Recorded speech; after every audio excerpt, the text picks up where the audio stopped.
I started this event back in 2017. Our new home at the couch, create a space where people can just share a moment of their lives and not fear judgment, criticism, but feel very empowered to be as authentic, vulnerable, and real as they wanted to be. And we've all been there. You think you're all alone, you don't think anyone cares, you don't believe that anyone will understand, and you think that you can't get out. Right now, someone out there is going through exactly the same emotional process. Your circumstances are unique when you went through it, but the feeling of suck is very much the same. The loneliness, the guilt, the shame, all the dysfunctional stories in your head. Someone's going through that right now. I want to give a trigger warning. All the stories that you're going to hear tonight are personal in nature, and they can encroach on dark topics such as addictions, abuse, self-harm. And if you get triggered, please feel free to exit and take some time in the lounge. And then when you're ready, you can come back and join us at any point in time. And there's a lot more work to do, because now we're even giving even more labels to continue not being present. You get that? Because now I look at you and you have this big label that says he, her, or he, whatever, right? You know, you see like people wear buttons, she, them, something, and suddenly you're no longer present. You're looking at that button and in your head and you're going, okay, now what was that thing I learned in sexual orientation and gender identity? What do I, oh my God, and suddenly you are gone. And soul in front of you still never got seen. So I learned this lesson when I transitioned, because the community then didn't like trans people. Okay, let's just be honest.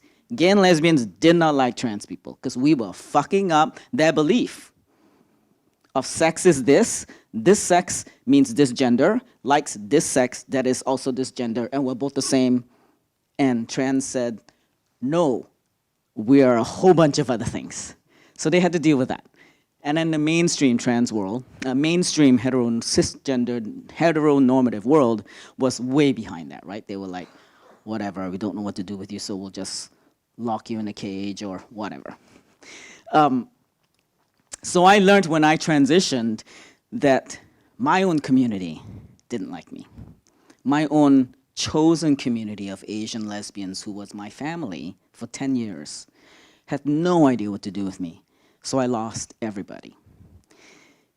And as I transitioned, you don't just go into an island somewhere and suddenly you have this great sex change and everything's beautiful and you look like the perfect man. The body doesn't work that way. And then when you're Asian, it's a whole different other things, right? Transitioning in Vancouver, when at that time the model for trans men was white. So I'd go see the psychiatrist and they'd be like, you're not a man. Or, you know, are you ready? I like telling this story because this one's always funny, right?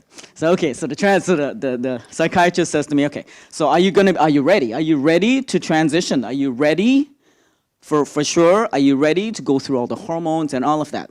Are you ready to become hairy and stinky and big?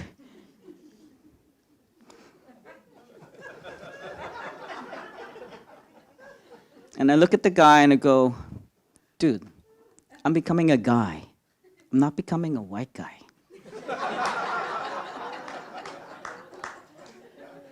And that happened repeatedly, which reminded me, oh my God, here we go again. The psychiatric model, of course, for whatever man is white.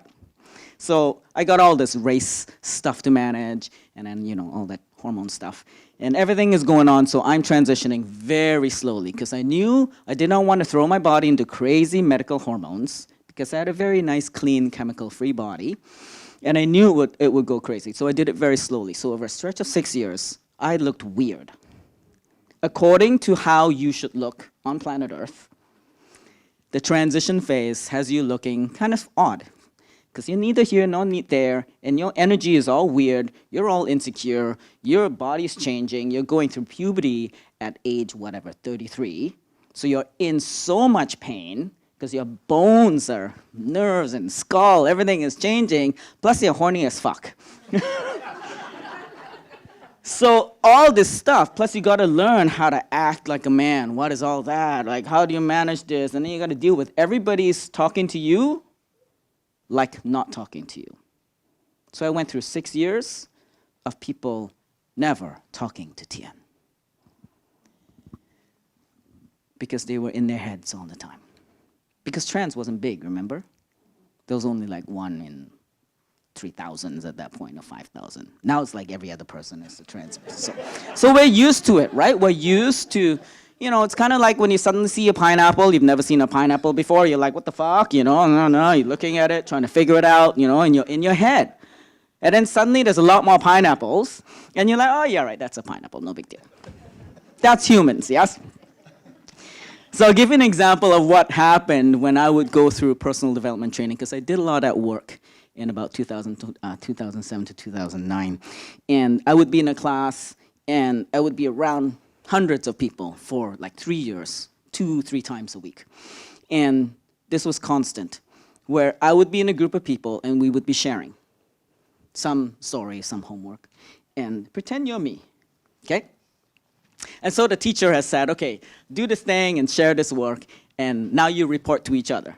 So you are me, and I'm your partner, and so you're gonna share some homework that we did together, okay? Okay, we're gonna sit closer, because it's just more impactful that way. Okay. So this is how we really sat in class. So, okay, tell me what you got from the last homework. I'm not me, okay? This one's me. Don't mix the Asian up, okay?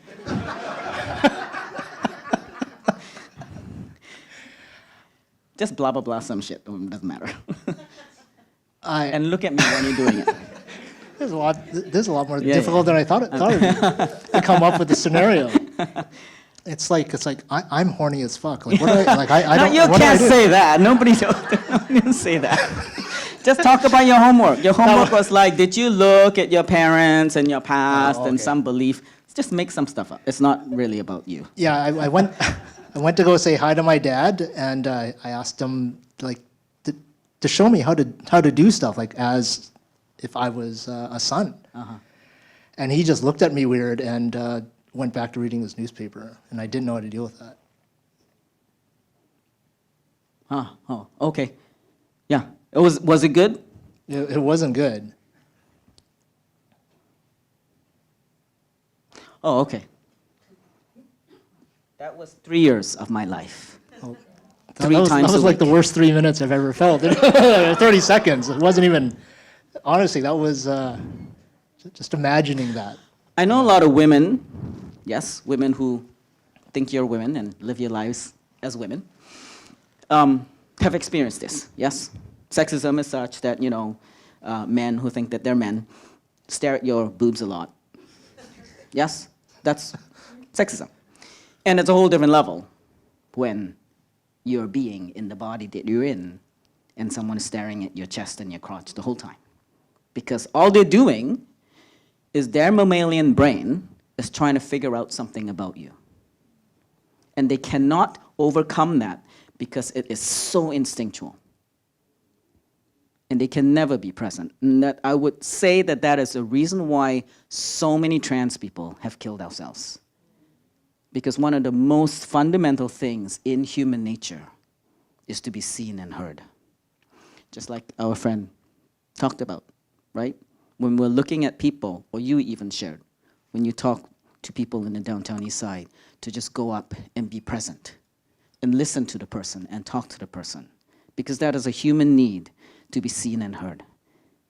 And when you don't fall into the correct gender bracket, people have no idea what to do with you, and you are never seen and never heard. So that was my experimental phase of about 6 years of not being seen and heard on that level. Plus all the, systemic inaccess of being of color, of not having family, being disowned by my family as a result, and then having all sorts of abuse history in my family and of me. And then the loss of, my own queer community at that point, everything, right? Everything, all of those different experiences had me really understand the value of being present with humans, and has me now, as I can say, has taught me the lesson so I can now develop the work that I do or speak so that I can teach how you be with a human being in front of you so that you're always present. And when you are present, we are one, right? And when we're one, that's all, as you talked about, Vanessa, right? We're just all, everybody's connected. And it's a soul connectedness. And this noisy thing called our brain no longer exists. I'm going to admit right now that my brain is completely like blue screen of death, like seas, trying to process what he just asked me to role play there. And What are you trying to process? what to have asked you, or what to have come up with the homework. So I'm going to go and relay this mic if anyone in the audience has a question for Tien. No? No? Oh, Okay. come on, ask it all. I've heard it all. What? Let's make it fun. It was when you said there, and to be seen. Now that I think back, the part of me being seen growing up, which I only am aware of right now, was this massive desire to be acknowledged. Mm-hmm. Because I was one of 4 Asian kids, the only Chinese kid in a class of 80, and everyone else was white. Yeah. And they only played with me because we ran the corner store, so they had to be nice to me. But It wasn't the laundromat? No, it was the corner store? It was the corner store, yeah. We were like the Jeffersons. We were one level up. Excellent. But it was, now that I think back, it was this desire to fit in, to belong. And I did whatever I could to fit in at really a risk of losing my own identity. Mm-hmm. So how was that for you? The fitting in? Yeah. Here in Canada? After I transitioned? Or At any point that comes up for you? Fitting in is definitely, I would say, it's a social norm for humans, because we are mammals that like to be in groups of people. That's how we are automatic. We're automatic social beings. And there is an interesting, once again, I'd say it's a mammalian need to be part of a pack. We all think that we really are that evolved, but at the end of it, we're still mammals. And, we pee and poop like mammals. And, we have instincts like mammals to self-protect, to hide. When the flame hits you, your hand gets removed. There are a lot of mammalian things that happens in our physical nervous system that we don't really control. So, we're part of a social group. And the social group pretty much means you are of a same kind. So it's part of our inherent nature to want to fit in. So if you look at high schools, which I've never been to high school in this country, so it's a very fascinating cultural norm to watch high school movies. But I would assume it's kind of like what they call the cliques, right? The cliques would all, sit together. The nerds would sit together. The mean girls sit together. The weird, goths sit together. And the Asians will sit together. And why? Because there's a relatedness and there's a fitting in part. So I'd say that fitting in is crucial in our development and our desire, because it's the same. It's to be seen and to be heard. And for me, during those years of not being seen and not being heard and struggling to find people to be the same with, there was nobody like me. And my closest were white trans friends. So at least there was a similarity in a trans experience. However, even in the trans experience, there's so much diversity, right? I'm a bigendered trans man, I guess. I don't really care. I like wearing men's clothes. I have actions and behaviors and expressions that are considered mannish, but I'm also bigendered, so I have a whole different side of me that expresses myself as a woman as well. And I pick and choose when's the best time so it doesn't screw people up too much. And I can have fun with it, because at the end of it, for me, gender is just expression. It's not who you are. It's how you wear, how you dress, how you talk, how you flirt, how you sit, how you whatever. It's not who you are. You are soul. And for me, that journey of not being seen for so long, even from childhood, had me go through this period of intense hatred. And I did go through that place of internalizing everybody's weirdness with me and awkwardness and hatred and phobias and all of that stuff. I internalized it all, and I did end up hating myself because there was nobody. There was no other relatedness. And so that's what actually ended up as a result. And I did, in 2009, attempt to kill myself in the spring. And that really was the pivotal point where all those lessons of hardship got internalized. And I really played the victim for years because it was just me. It was everybody else's fault. It was your fault that I can't get my ID. It's your fault that you treat me like shit. It's your fault that you won't, you talk to me weird, or you make fun of me in front of other people and call me horrible names, or you beat me, or anything like that, or I have no access. It's always your fault. So I learned to internalize it, and I became the victim. So if there is one thing that you could share with us to allow us to see the soul in front of us, what would that be?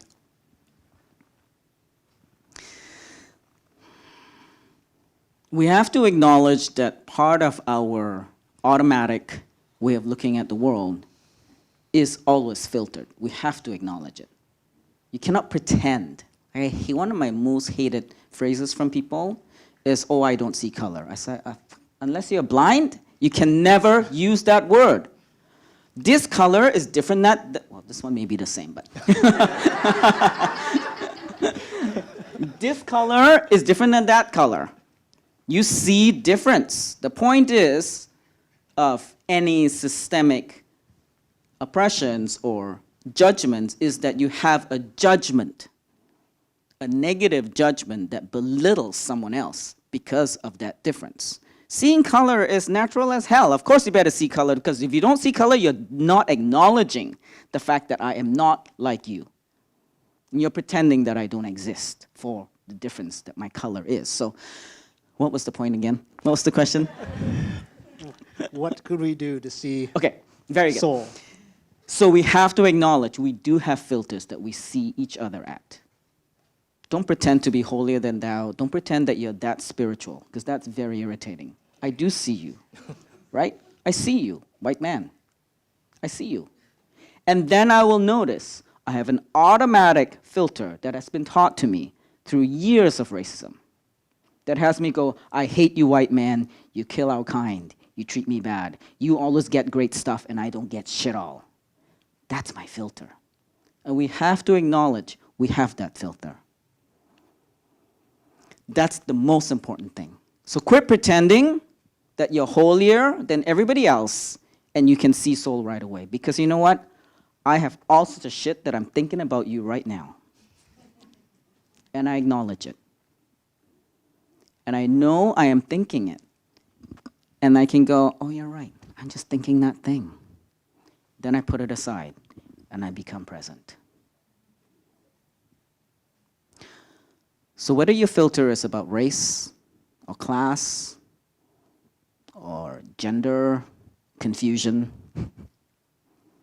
or poverty or the way someone looks or the way someone's dressing or age or ability or, no arm or flat face, whatever that filter is that you're having an automatic response to, it's supposed to be there. It's okay. Don't pretend it's not there, right? Resistance is persistence. If you keep saying it's not there because I'm holier than you, I'm a big soul and I'm soul being, I can see you. So no, don't do that. So acknowledge that you're thinking this funny thing about that person and say, oh, you're right, I'm having this thought about this person. And you look that person in the eye and you just look at them in the eye. And then you breathe and you talk to them. And it's gorgeous.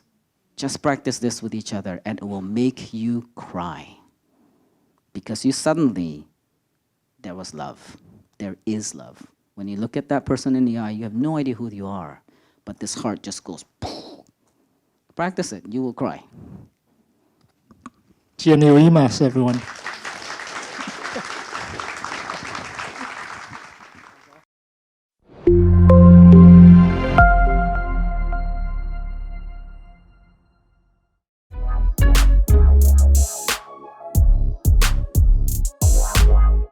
At the end of the hour, he says, "Oops, sorry guys, I did it wrong." I'm thinking, hold on, you're a professor. You should know this stuff inside out. And you got it wrong. Because like, I paid for this. I paid good money to attend school. And I'm getting ripped off here. Right? So the next day I went to the Dean of Engineering. I said, here, I told him what had transpired. And he goes, yeah, a lot of the good professors have left UBC and they've gone to California where they're making more money. You know, Silicon Valley is going up and, you know, a lot more engineers want to be trained. And so he gave me two options: continue or drop out. I dropped out. And to me that I thought was great because this is the way out, right? And I got my tuition fully refunded, right? I thought, this is good. However, there's a bigger problem. What was I going to tell my dad? Right? That was a major problem.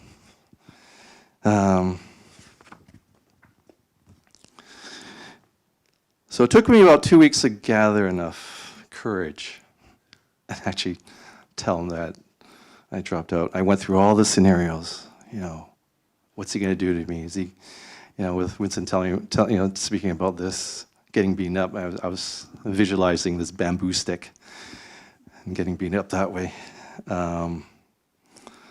But when I told him, he just flipped. And he told me, what am I going to tell my brothers? It wasn't about me. It was all about him. You know, he didn't want a son that was a loser, someone that was a failure, right? And you know, he wanted to live his dreams through me, and because I dropped out, I guess his dreams were shattered. And during this time, I was thinking, like, okay, what should I do? Should I drop? Should I run away? Should I move out? You know, I was lost. And then out of the blue, he pulled me aside, and I was frightened because I didn't know what he was about to say to me. And he goes, son, I've been doing a lot of thinking. I respect what you did. And he said, it's your life. I want you to be happy. I said, whoa, that was cool, right? So I registered for BICIT. And I waited to get in. And during that time, I did a lot of self-reflection, a lot of personal development. And then when I got into UBC or BCIT, I graduated top honors and got my job designing products, building products. It was like I was living in my dreams. This is cool, right? So then, you know, you get your job. What did your parents want you to do? They want you to get married, of course, right? So that's when my two best friends in high school introduced me to this female. We all went camping, and I started getting feelings for this girl.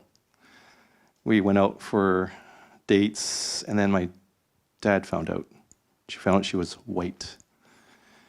And he basically said, you know, either you break up with her or you got to move out. It was his way of saying, you break up with her or we're disowning you.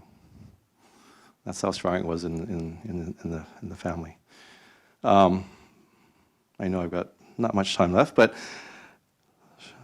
what happened, what transpired was we kind of secretly dated. And a good old friend of a friend of a friend had told him that we were still dating. And, but he had a change of heart. And he said that phrase again. He goes, it's your life. I want you to be happy. And I guess his friend had told him that, get rid of this Asian culture thing. Like, you're in Canada now. Start living like a Canadian. And I guess he did. So we got married. We've got 4 kids, right? And I remember when my daughter was born, he had held, that was my first child, he had held her for for 2 hours straight. Longer than what my wife was able to hold her when she's, like, my wife's I was the one who was pregnant. I gave birth. Like, why is he holding him for that? Like, I said, no, it's okay. It's good. It's a nice bonding experience. Things will be good. And ever since then, I think he doesn't have that Asian influence now. There's no Asian stereotypes or anything. And everything's been great. And so 4 years ago, I went, it was our 50th birthday, my wife and I, and we went to Hawaii. Hawaii 5-0, get it? Yesterday was my 54th birthday. Thank you. But we also invited our parents to Hawaii for their 50th anniversary. And I remember going to the gym. I'm not sure if the picture's up. There's my dad and I.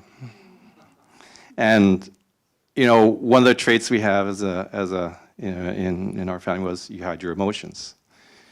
And I remember working out, and I said, "Dad, I love you." Now, the music was playing loud, so I don't know if you heard me, but it doesn't matter because I said it. I let it out. To me, it was great. And I saw he just looked at me and smiled. I thought, wow.